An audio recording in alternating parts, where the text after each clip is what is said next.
Well, hey there, modern math teacher. Welcome to July, you guys.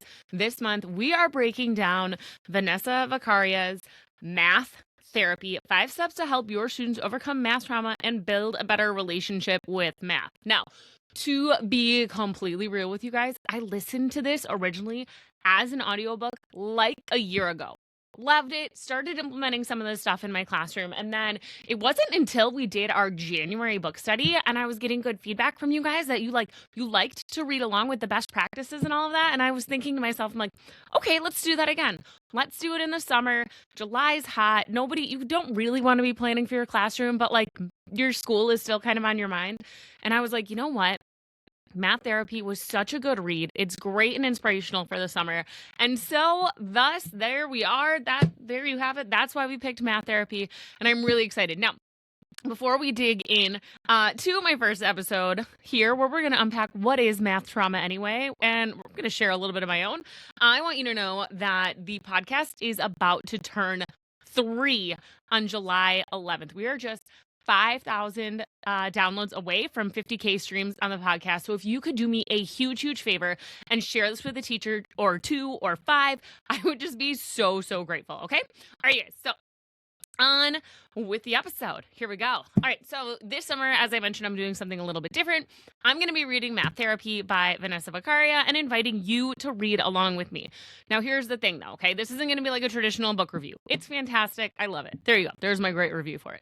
I'm not going to really be summarizing all of the chapters and telling you everything that's in the book. That's for you to read. That's what Vanessa wrote. She's the expert.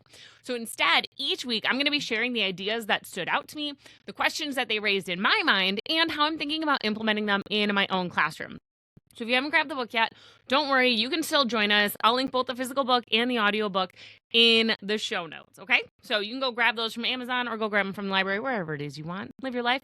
All right, you guys, today we're going to start by diving into chapter 1. Of course, that's where it begins. And that's called What is Math Trauma Anyway? And honestly, this chapter made me think less about trauma and more about the stories that we tell ourselves about mathematics. So all the time, when I was reading this book, I was anticipating something in my head, and then Vanessa would say it. And I was like, she is my spirit animal on some of these things. So a funny thing happened while I was reading this chapter. Just a few weeks ago, you guys, I hosted a lunch and learn on the productive struggle, right? I led my district and my county in a PD on that with the other girls who were part of my PLC. And one of the things we discussed, none other than Teen Talk Barbie. You've seen her on my Instagram before. And if you weren't around in the 90s, one of the phrases programmed into the doll was math class is tough. Here, I'll tell you exactly what mine says. She says, Howdy, Dress. Be here to help you. Do you have a crush on anyone? And here it is. Yup, math class is tough. And so when she came out, there was a lot of criticism because it reinforced those stereotypes about girls and mathematics, okay? And then I opened up this chapter and Vanessa literally brought up Teen Talk Barbie too. And I was like, spirit animal. The timing could not have been more perfect, okay? But here's what I keep coming back to. Math class is tough. It is. But the problem isn't that Barbie said math was hard. The problem was the message underneath it. That if something is difficult, maybe it isn't for you, right? That if you struggle, maybe you aren't good at it and you really don't need to be. So in my lunch and learn, we reframed that statement. Math class is tough. And so am I, because productive struggle isn't evidence that you're incapable. It's evidence that you're learning, okay? So this chapter also challenged the idea that some people are simply born as math people. Now, you guys, this one hits really close to home for me. Both my parents worked in math-related professions. They're accountants. And because of that, people often assume I inherited some magical math gene, or they'll make that assumption about my kids right now. But honestly, when I think back on my childhood, that isn't what happened. I remember exposure to mathematics, like Friday nights going out to eat, being asked if we're going in the smoking or non-smoking section. If you know, you know, am I right?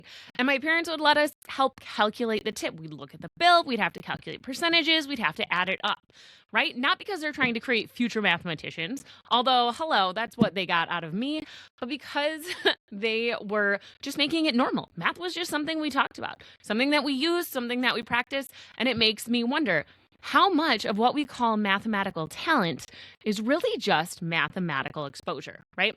How many of our students have never had the opportunities to see themselves as capable because mathematics has always felt like something that happens to them instead of something that they're actively participating in.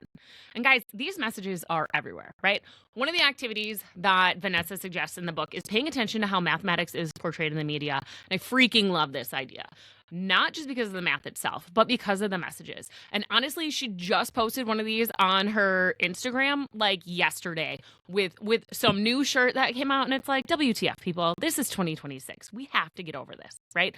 But think about how often you're hearing and seeing things like, I'm not a math person. Well, I've never used algebra. I was terrible at math and I'm doing fine. Girls aren't good at math.